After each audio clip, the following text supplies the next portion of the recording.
Rossiyada musofir bo'lib ishlab yurgan tojik, qirg'iz, o'zbek, qozoqlarga reyd ketayotgan ekan. Qaranglar, videoni oxirigacha ko'ringlar.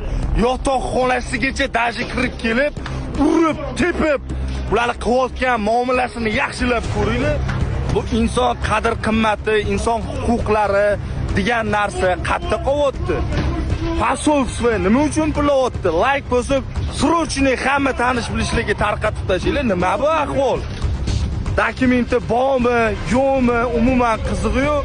Urib, tepib, qo'llagan ishini qilishga kim bularga huquq berdi? O'zbekistondan Rossiyaga musofir bo'lib ishlab yurgan akalarim, agar sizlarni mana shunaqa reyd qilib olib ketib, rovdiga olib borib, qanaqadir qog'oz berib, unga qo'l qo'ysa, mana deylar. Umuman qo'l qo'ymanglar. Oldin uni yaxshilab o'qib chiqinglar. Sizlarni Ukrainaga urushga olib ketishi mumkin. Nizashda o'lib ketmanglar. Uyda ota-onanglar, farzandinglar, oilanglar hammasini kutyapti. O'zinglarni ehtiyot qilinglar va ushbu videoni hamma tanish bilishlarga tarqatinglar. Ko'rsin hamma buni.